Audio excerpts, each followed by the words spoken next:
안녕하세요. 저는 올해 40대 초반인 여자입니다. 지금 결혼 약 14년 차이고 저희 집은 딸 부잣집이에요. 얼마 전 저희 집안의 분위기를 180도 바꿔놓은 역사적인 날이 있었는데요. 오늘은 그 일을 여러분들에게 알려드리고 싶어 이렇게 글을 씁니다. 저와 남편은 20대 중반에 만났어요.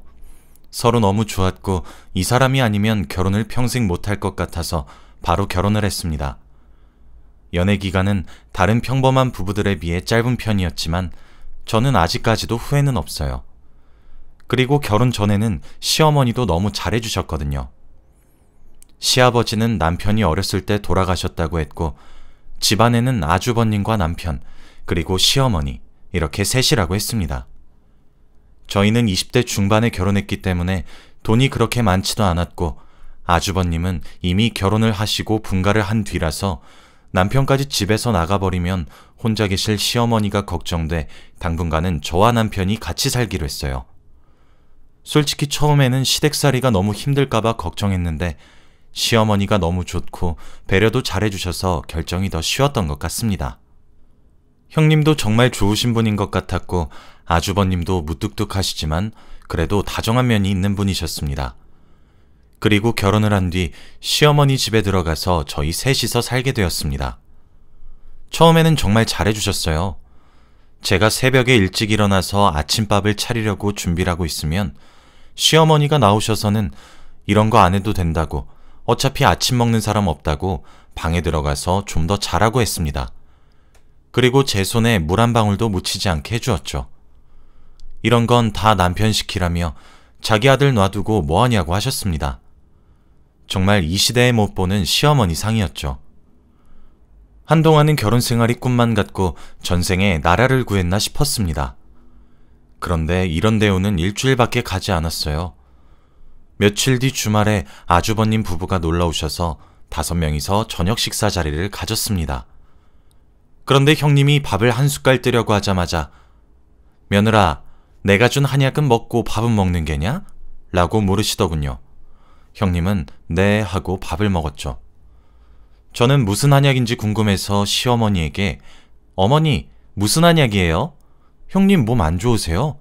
라고 물었더니 갑자기 시어머니가 어이구 우리 둘째 며느리도 그 한약 먹을래? 라고 하는 겁니다. 저는 뭔지 알지도 못한 채로 그저 몸에 좋을 것 같아서 그렇다고 했죠. 시어머니가 며느리들한테 한약까지 지어주시는 참된 시어머니라고 생각했습니다. 그리고 식사 자리가 끝나고 형님이랑 같이 설거지를 하는데 형님이 저한테 조용히 그러시더라고요. 동서, 왜 그랬어? 너 그 한약 먹으면 행복 끝이야. 저는 그게 무슨 뜻인가 싶었고 궁금해서 형님에게 물어보고 싶었지만 그때 시어머니가 오셔서 말을 못 꺼냈습니다. 아무튼 왠지 모르게 불길한 기운이 엄습했지만 그래도 한약이니 먹어보고 싶긴 했어요. 그렇게 며칠 뒤 시어머니가 한약을 지어오셨고 저한테 전해주시더라고요. 어머니 감사합니다. 잘 먹을게요. 라고 하며 한약을 받으려고 하는데 시어머니가 도로 가져가시더라고요. 저는 당황스러운 표정으로 시어머니를 보고 있었는데 갑자기 시어머니가 저에게 에이 세상에 공짜가 어딨어. 40만 원! 이라고 하시더라고요. 시어머니는 저에게 한약값을 내놓으라고 하셨습니다. 저는 당연히 저에게 선물로 주시는 줄 알았어요. 어머니, 이거 저 선물로 주시는 거 아니었어요? 에이, 무슨 소리야. 내가 돈이 어딨다고. 오늘 중으로 돈 보내주면 이 한약 줄게. 어머니, 근데 저 이거 무슨 한약인지도 모르는데 어디에 좋은 거예요? 아, 이거 우리 집안에 복덩이 낳아주는 약. 알고 보니 그 한약은 아들을 낳아주는 한약이래요. 저는 아이를 낳을 생각이 없었고 남편과 결혼 전에 이미 말이 다 끝난 상태예요. 그런데 혹시나 그 약을 먹고 아이가 생기면 어떡하지 싶어서 솔직히 깨름직했습니다. 하지만 시어머니가 이미 지어오신 약을 제가 안 받겠다고 할 수 없으니 그냥 용돈 삼아 40만 원 드리고 한약을 받아왔죠. 처음에는 받기만 하고 먹지 않으려고 했는데 시어머니가 왜 한약 안 먹냐라고 눈치를 주길래 몇 개 먹기 시작했습니다.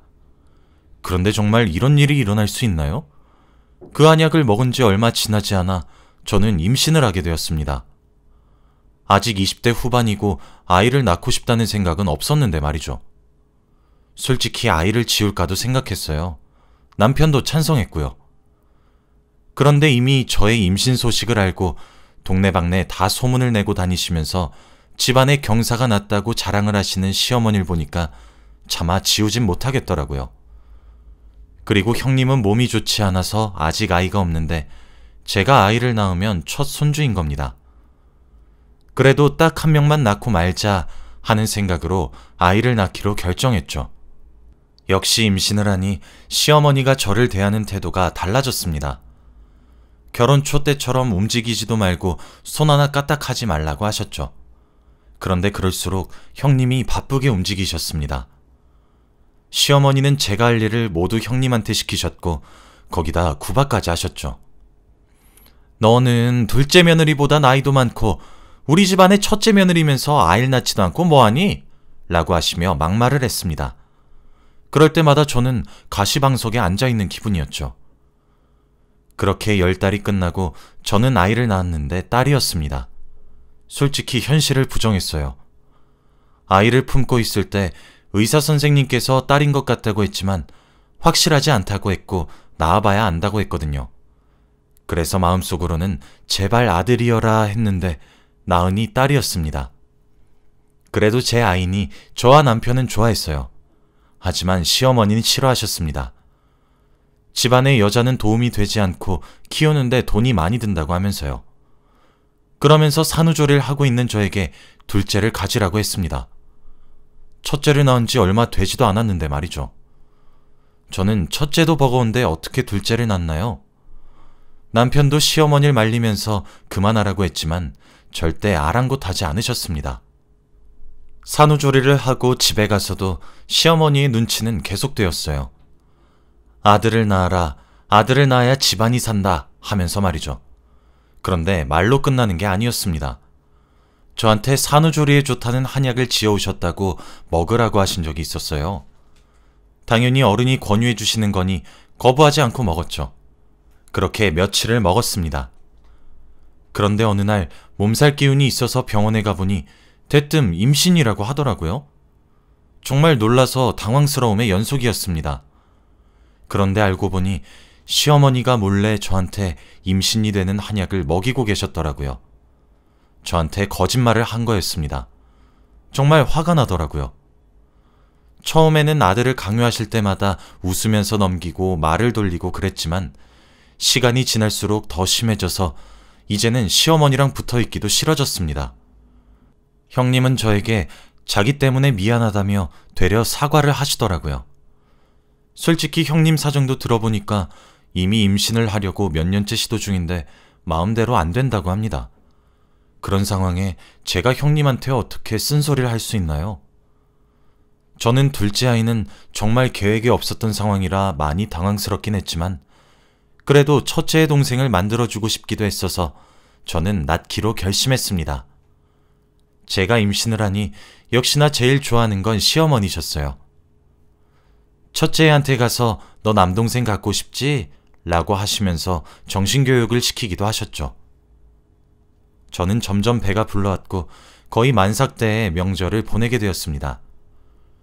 제가 임신을 하고 있으니 시어머니는 저에게 움직이지 말라고 했고 형님이 만들어 놓은 음식을 먹기만 하라고 했습니다.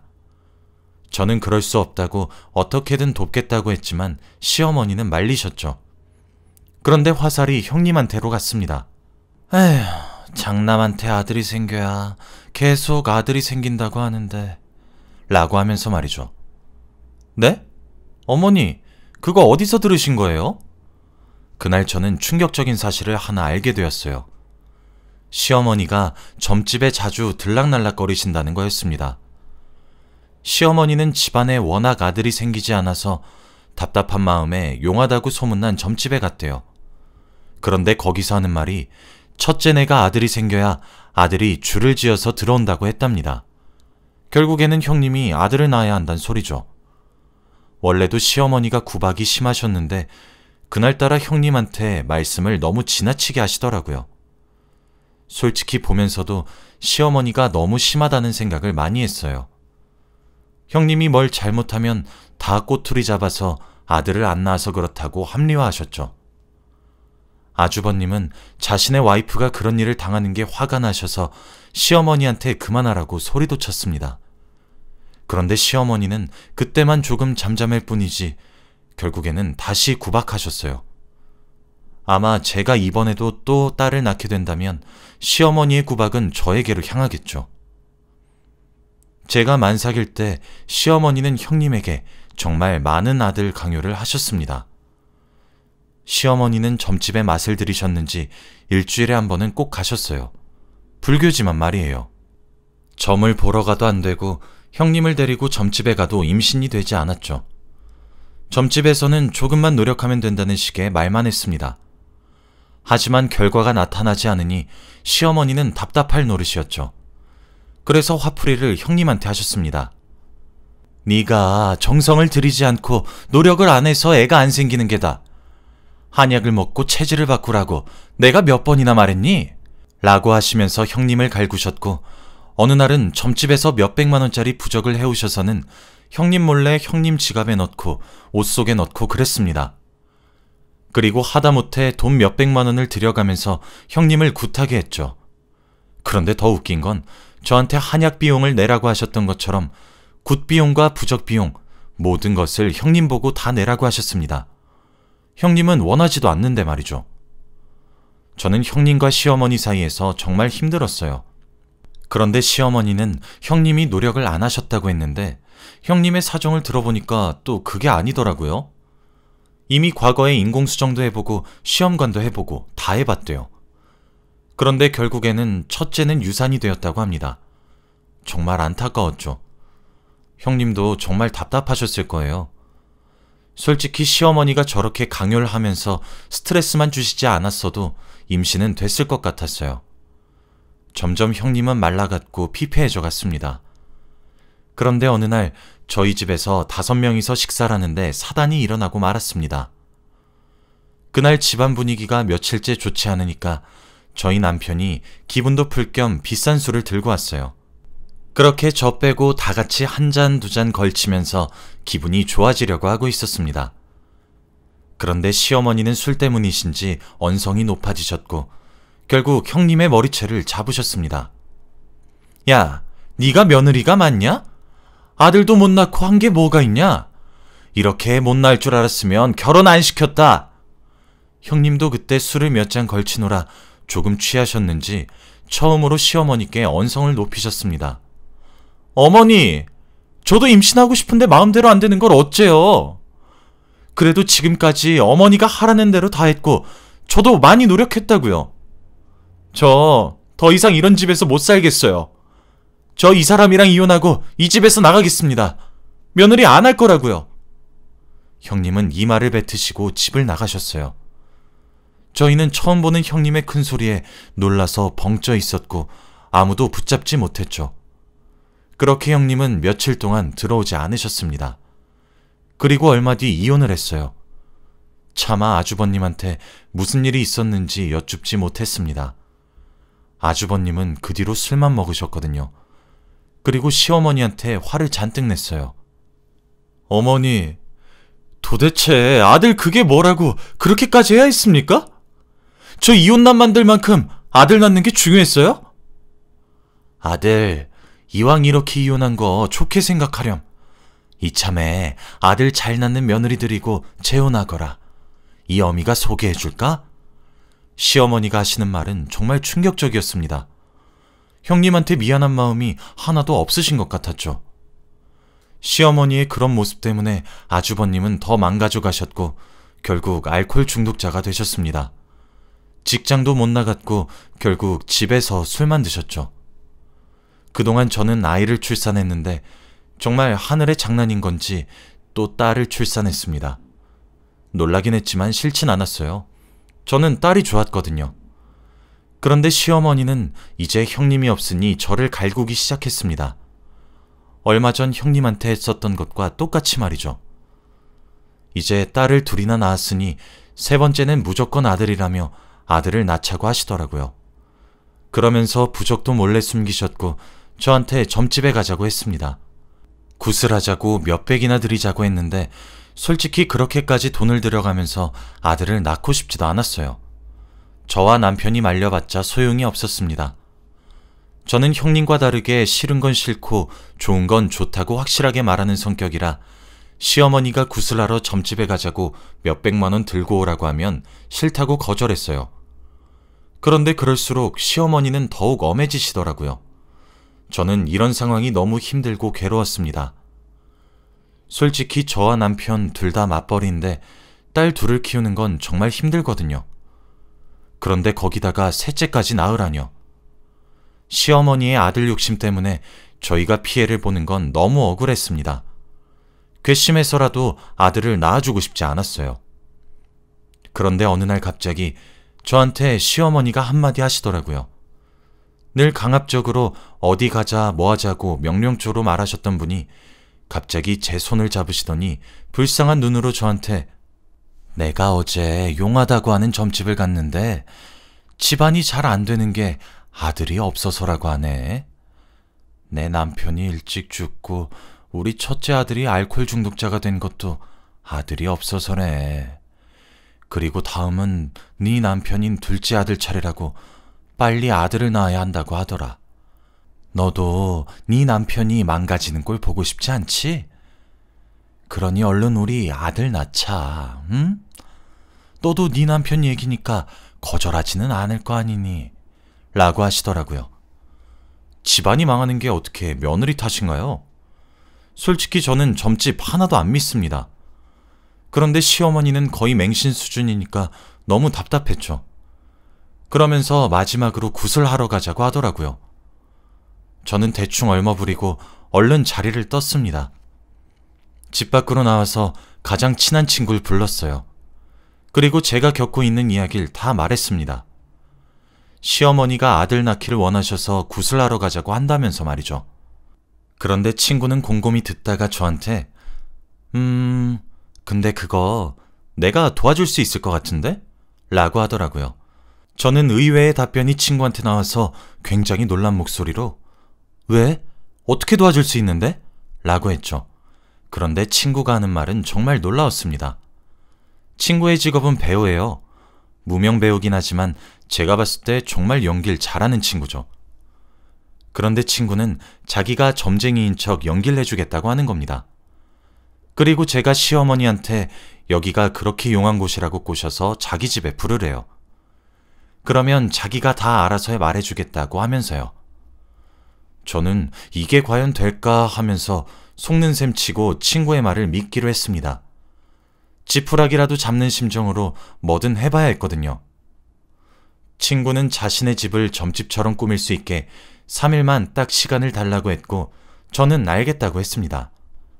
저는 그동안 시어머니한테 처음으로 용한 점집을 제가 손수 알아왔다고 말을 했어요. 시어머니는 처음으로 제가 적극적인 모습을 보이니까 되게 좋아하시더군요. 그렇게 저와 시어머니는 정확히 3일 뒤에 친구의 집으로 갔습니다. 원래 그 친구 집은 자주 가는데 무명배우라서 단칸방에서 지내고 있었거든요.